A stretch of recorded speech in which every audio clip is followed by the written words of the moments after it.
परम पूज्य गुरुदेव परम वंदनीय माता जी के दिव्य संरक्षण में विराजमान इस पंच दिवसीय श्रीमद् पावन प्रज्ञा पुराण कथा के इस परम पुनीत पावन सत्र में व्यासपीठ के समक्ष उपस्थित हमारे सभी आत्मीय बंधुओं, शक्ति स्वरूपा माताओं बहनों, देवतुल्य साथियों, आइए हम सभी भावपूर्वक आज के इस सत्र का शुभारंभ करें। बड़ा ही अद्भुत संयोग है कि हम सभी इस क्षेत्र में सत्संग का दिव्य लाभ प्राप्त कर रहे हैं। जैसा कि जानकारी प्राप्त हुई है कि इस क्षेत्र में आपके गांव में सत्संग का इस तरह का पहला कार्यक्रम सामूहिक रूप से आयोजित किया जा रहा है।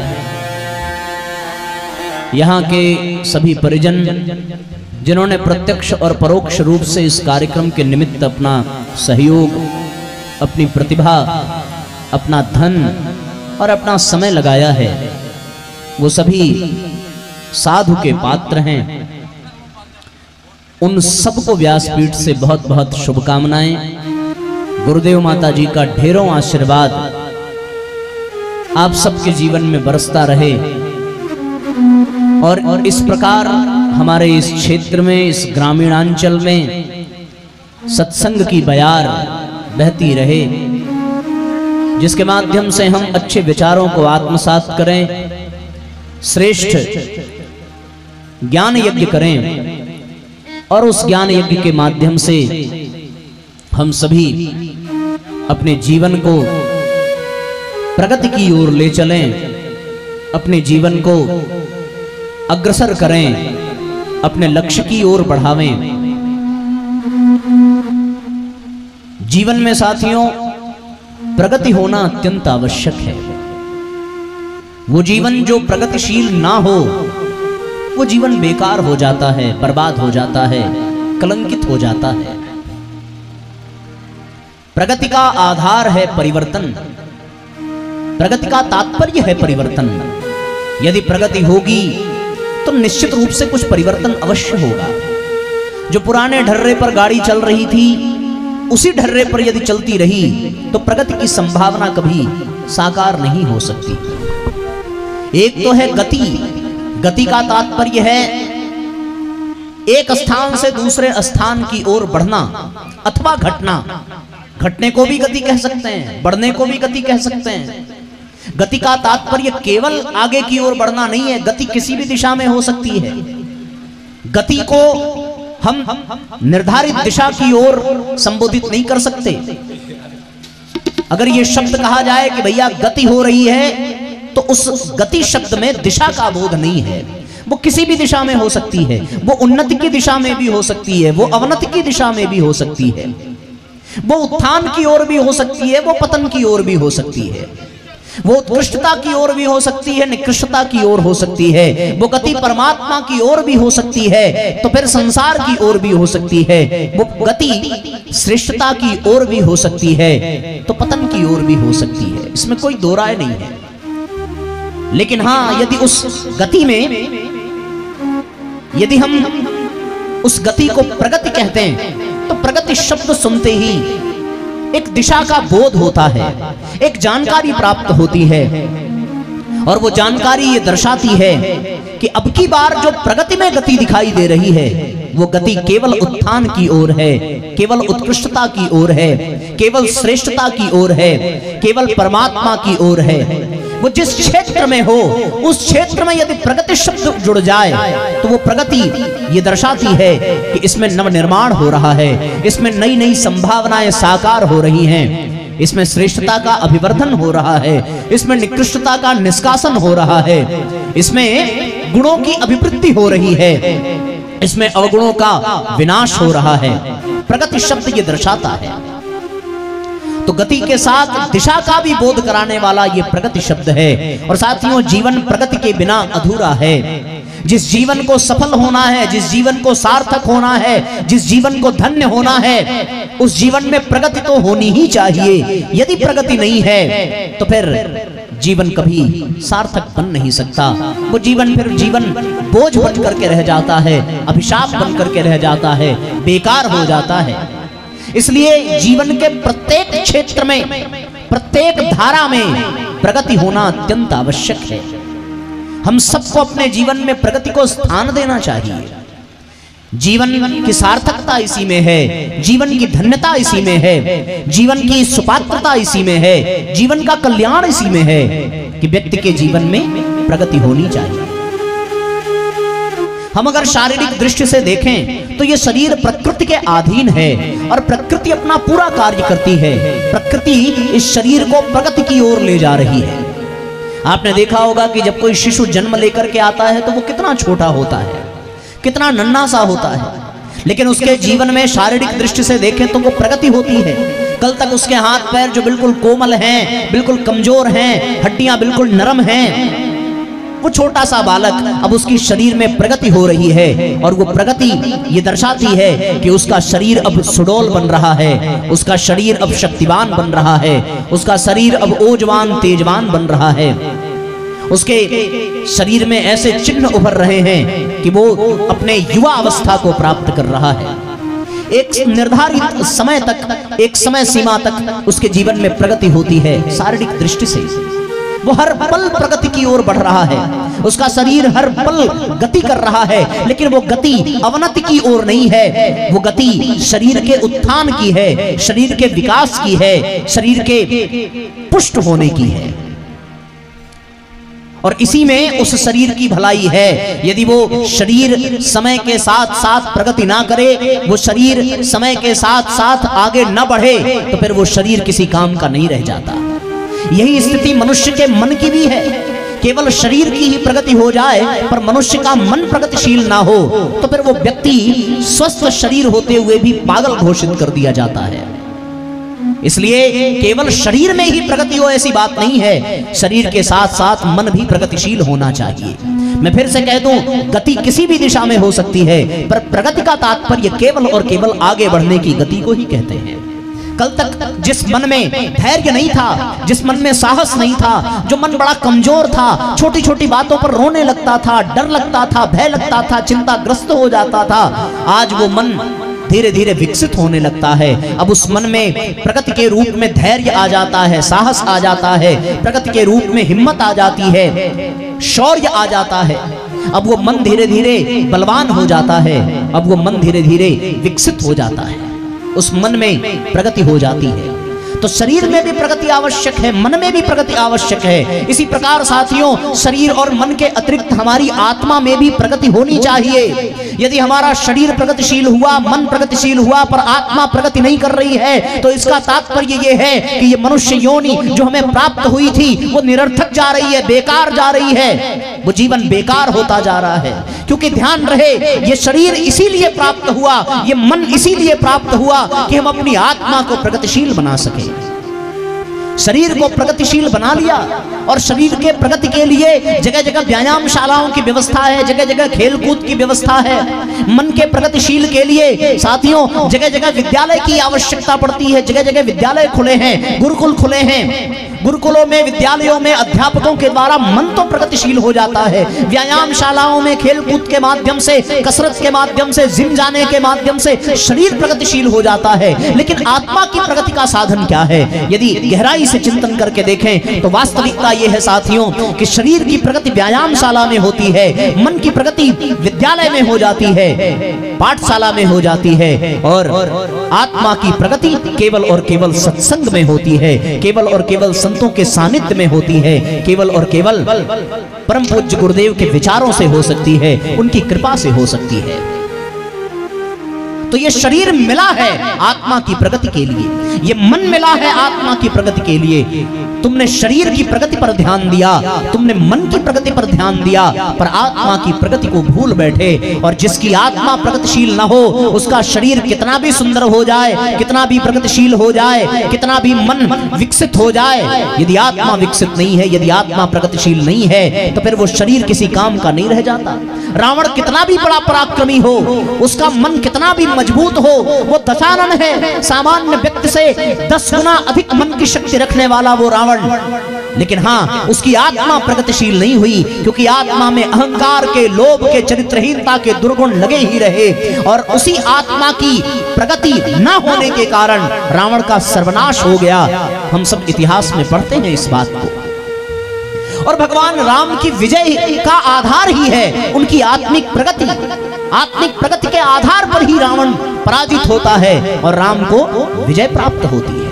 प्रगति बहुत आवश्यक है। जिधर भी दृष्टि उठा करके देखें, प्रकृति का कण कण प्रगति कर रहा है, इसमें कोई दो राय नहीं है। कल तक वो छोटा सा बीज जिसे हमने जमीन में बोया था, कुछ जल दिया, कुछ खाद दिया, वो बीज भी प्रगति करता है, वो पौधे में परिणत हो जाता है। वो पौधा भी रुकता नहीं है भैया, वो पौधा भी बढ़ते बढ़ते बढ़ते बढ़ते एक महान वटवृक्ष बन जाता है। और उस वटवृक्ष के नीचे हजारों लाखों लोगों को दैवीय लाभ प्राप्त होता है। ये कैसे संभव हुआ? केवल उस बीज की प्रगति के नाते संभव हुआ।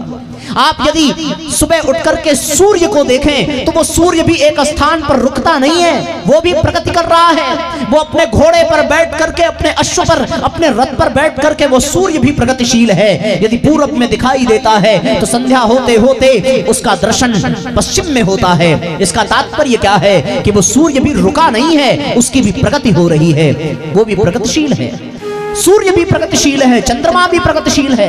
यदि आप बहते हुए नदियों को देखें, तो वो नदियां भी आपको प्रगतिशील दिखाई पड़ेंगी। हिमालय की गोद से, वो हिमालय उन नदियों का पिता है, उन नदियों का जन्मदाता है।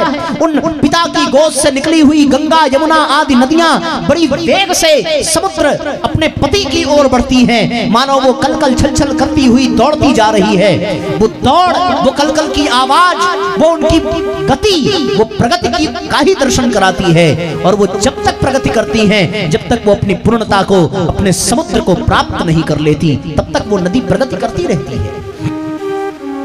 आपने डुबकी लगाई नदी में, और नदी में डुबकी लगाते समय जो पानी आपके पास आसपास था, डुबकी लगा करके जब आप बाहर निकले, तो अब वो पानी वहां नहीं रह जाता, अब वो जल बदल चुका है। इसलिए क्योंकि वो नदी प्रगतिशील है। अब की बार जो जल है वो कुछ पल के लिए आपको मिला, पर वो भी कितनी देर ठहरेगा ये कहा नहीं जा सकता।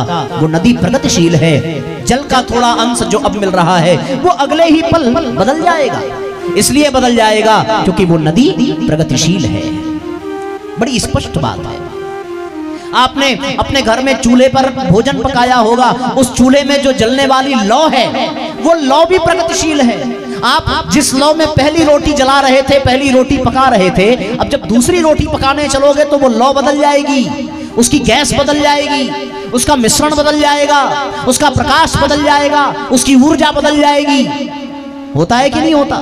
शुरुआत में जब गैस को चालू किया जाए तो बर्तन थोड़ा ठंडा रहता है, जैसे जैसे जैसे जैसे समय बीतता है, वैसे वैसे बर्तन गर्म होने लगता है, वैसे वैसे बर्तन की गर्माहट बढ़ने लगती है। जो रोटी पहली वाली अगर 1 मिनट में तैयार हुई, तो दूसरी वाली भी यदि आपने 1 मिनट में तैयार करना चाहा तो वो जल करके राख हो जाएगी, क्योंकि 1 मिनट में पहली वाली तैयार हुई थी, लेकिन दूसरी वाली रोटी 1 मिनट में नहीं और कम समय में तैयार होगी, क्योंकि अब तक वो तवा कुछ ज्यादा ही गर्म हो चुका होता है। क्यों भैया? क्योंकि वो अग्नि प्रगतिशील है, उसमें ऊर्जा बढ़ती जाती है, वो अग्नि बढ़ती जाती है। कुल मिलाकर के तात्पर्य ये है साथियों कि प्रगति ही सृष्टि का आधार है। यदि प्रगति रुक जाए तो फिर आप ये मान लेना कि सृष्टि रुक जाएगी, ये संसार रुक जाएगा, ये दुनिया रुक जाएगी। ये जो धरती है, ये धरती जो घूम रही है, ये अपने एक स्थान पर रुकी नहीं है, इस बात का ध्यान रखना। धरती अपने अक्ष पर 24 घंटे घूम रही है। जितने भी ग्रह, नक्षत्र, तारे सब आपको दिखाई पड़ रहे हैं, वो एक स्थान पर रुके नहीं है भैया, वो सब प्रगति कर रहे हैं। आप जो विद्यार्थी जीवन में होंगे, उन्होंने सोलर सिस्टम में पढ़ा होगा। क्या पढ़ा? कि सारे नभ मंडल, सब नक्षत्र, ग्रह सब घूम रहे हैं, सब बदल रहा है। सृष्टि का कण कण परिवर्तनशील है। हर पल बदलाव देखने को मिल रहा है। अरे इतना ही नहीं, वो परिवर्तन हम अपने भीतर भी महसूस कर सकते हैं। जो सांस हमने ली है, अब की बार वही सांस हम नहीं ले सकते, दूसरी सांस लेनी पड़ेगी। वो सांस भी प्रगतिशील है, और जब तक वो सांस प्रगतिशील है तब तक ये जीवन है। भीतर जाएगी, भीतर जाने के बाद दूसरी बाहर निकलेगी, फिर दूसरी अंदर जाएगी, फिर दूसरी बाहर निकलेगी। ये क्रम चलता रहता है, एक ही चीज बार बार नहीं होती।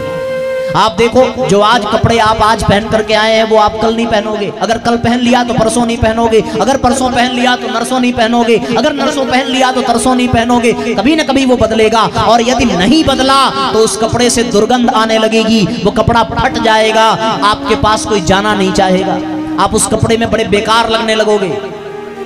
होता है कि नहीं होता?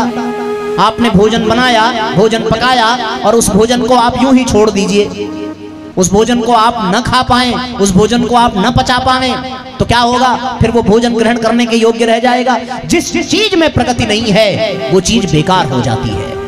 चलो वो भोजन खा भी लिया, वो पेट में भी चला गया, पर आप ये कहो कि हम भोजन को पेट से बाहर निकलने नहीं देंगे, हम सोच के लिए नहीं जाएंगे, तो क्या वो भोजन जो भीतर रह गया, अब उसकी प्रगति तो रुक गई, और प्रगति रुकी तो वो भोजन ही आपके भीतर रोग को जन्म देने वाला हो जाएगा। इसलिए जीवन में प्रगति चाहिए, जीवन में उत्थान चाहिए, जीवन में उत्कृष्टता चाहिए। याद करो वो शब्द, मैं गति की बात नहीं कर रहा, गति तो किसी भी दिशा में होगी, लेकिन प्रगति केवल आगे बढ़ने पर होगी। इसलिए जीवन प्रगति चाहता है, जीवन उत्थान चाहता है, जीवन उत्कृष्टता चाहता है। और जीवन की उत्कृष्टता का तात्पर्य शरीर का स्वस्थ होना नहीं है, क्योंकि जीवन शरीर से नहीं है, शरीर इस जीवन से है। जब तक जीवन है तब तक ये शरीर है। जिस दिन जीवन समाप्त, उस दिन इसी शरीर को भले ही ये स्वस्थ क्यों न हो, हम अपने हाथों से जला करके आते हैं। जीवन का तात्पर्य शरीर की प्रगति नहीं है, जीवन का तात्पर्य मन और मस्तिष्क की प्रगति नहीं है। कहते हैं साहब कि शरीर का सारा हिस्सा जल जाता है, लेकिन मस्तिष्क जो है वो अंत तक नहीं जलता। और फिर वहां पर जो शव को जलाने वाले होते हैं वो डंडे से पीट पीट करके मस्तिष्क को जलाते हैं, उसको मार करके खोपड़ी को फोड़ते हैं ताकि वो अच्छे से जल जाए। तो जीवन का संबंध मस्तिष्क से भी नहीं है, लेकिन हाँ, जीवन का संबंध आत्मा से है। और आत्मा का तात्पर्य क्या है? आत्मा का तात्पर्य वही तो जीवन का आधार है। वो आत्मा परमात्मा का अंश है, वो आत्मा परमात्मा का टुकड़ा है। जिस प्रकार समुद्र की एक बूंद समुद्र से अलग हो जाए, फिर भी उसमें समुद्र के गुण विराजमान होते हैं। यदि समुद्र का जल गहरा है तो समुद्र से निकली हुई जल की बूंद भी गहरी होगी। यदि समुद्र का जल खारा है तो समुद्र की भीतर से निकली हुई वो जल की बूंद भी खारी होगी। उसी प्रकार वो महासमुद्र है, वो परम पिता परमात्मा है, और उस परमात्मा का अंश जो आत्मा हमारे भीतर विद्यमान है, वो है तो उस परमात्मा का अंश ही। लेकिन ये भी सर्वथा सत्य है कि जो गुण उस परमात्मा में है, जो विभूतियां उस परमात्मा में है, जो श्रेष्ठता उस परमात्मा में है, वही उस परमात्मा के अंश आत्मा में भी है। लेकिन हम उसे अनुभव इसलिए नहीं कर पाते क्योंकि हमने आत्मा की प्रगति पर ध्यान नहीं दिया। हमने केवल शरीर की प्रगति पर ध्यान दिया, हमने केवल मन की प्रगति पर ध्यान दिया, हमने केवल अपनी परिस्थितियों की प्रगति पर ध्यान दिया, हमने धन की प्रगति पर ध्यान दिया, हमने मकान को बना लिया, हमने समाज को बना लिया, हमने नाते रिश्तेदार बना लिए। लेकिन साथियों, हमने आत्मा का निर्माण नहीं किया, आत्मा की प्रगति नहीं की। और जब प्रगति की बात आती है तो स्पष्ट है कि प्रगति बिना परिवर्तन के संभव नहीं है। प्रगति का आधार ही परिवर्तन है। परिवर्तन होना चाहिए, परिवर्तन को स्वीकार करना चाहिए। जो परिवर्तन को स्वीकार न कर सके वो कभी प्रगति नहीं कर सकता। जिसके भीतर परिवर्तन को स्वीकार करने की, परिवर्तन को गले लगाने की हिम्मत न हो, वो कभी प्रगति को स्वीकार नहीं कर सकता। उसके जीवन में कभी प्रगति नहीं हो सकती। मैं सत्य कहता हूं, यदि राम राजा बन गए होते तो फिर राजा राम की पूजा कोई न करता। लेकिन यदि वो राम वन को गए, उन्होंने परिवर्तन को स्वीकार किया, उन्होंने प्रगति को अपने जीवन में स्थान दिया, तो वो राजा राम भगवान राम बन गए। और आज हम सबके लिए उपासक बन गए, हम सबके लिए परमात्मा बन गए। कारण केवल इतना ही कि उन्होंने परिवर्तन को स्थान दिया। और परिवर्तन का तात्पर्य क्या है? परिवर्तन का तात्पर्य ये है कि यदि आज दिन है तो थोड़ी देर में रात भी होगी, लेकिन वो रात भी रुकेगी नहीं, वो रात है तो दिन भी आएगा। इसी प्रकार जीवन में यदि आज सुख है तो कल आने वाले दुख के लिए भी तैयार रहो, और यदि आज जीवन में दुख है तो ये विश्वास कर लेना कि आने वाला समय भी तुम्हें सुख की वो शीतलता, वो सरसता प्रदान करेगी कि तुम्हारा जीवन आनंद से भर जाएगा। ये ध्यान देना भैया कि ये जो हवा है, ये हवा भी प्रगति कर रही है। हवा का वो झोंका जो अभी हम थोड़ी देर पहले अनुभव कर रहे थे, दूसरी बार वो झोंका आपको नहीं मिलेगा। फिर बढ़ता हुआ ये समय, इस समय की भी गति को आप पकड़ नहीं पाओगे, क्योंकि समय भी हाथ से निकला जा रहा है सरकते हुए रेत के कंकड़ों के तरीके से, क्योंकि वो समय भी प्रगति कर रहा है।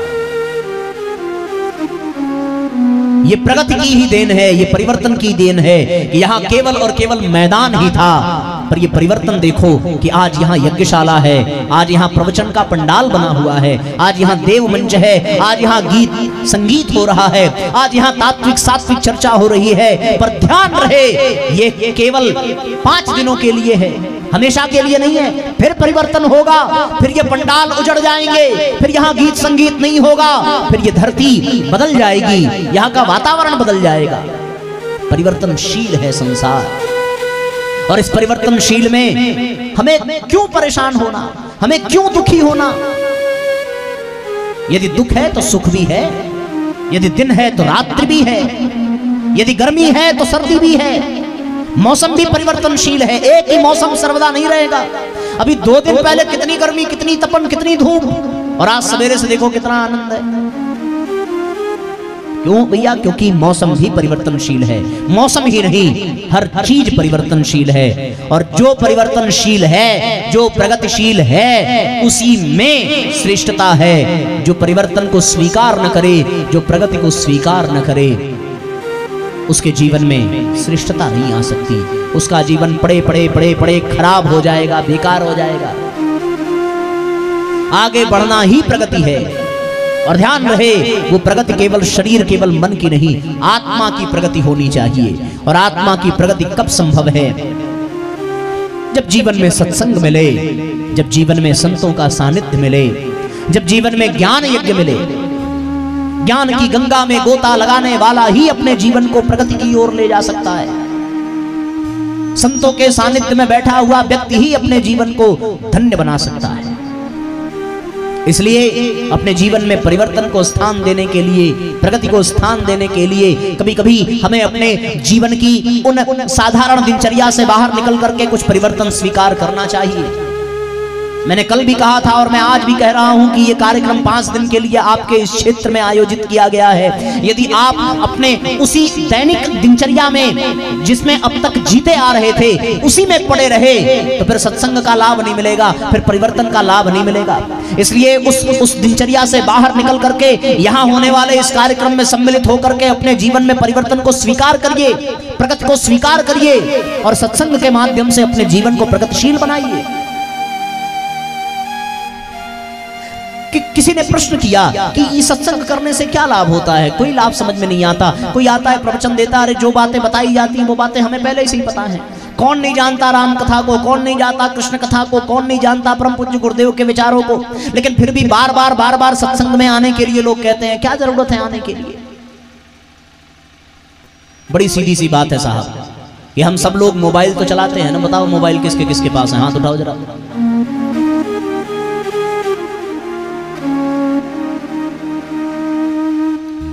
केवल 4-5 लोगों के पास इस गांव में मोबाइल है।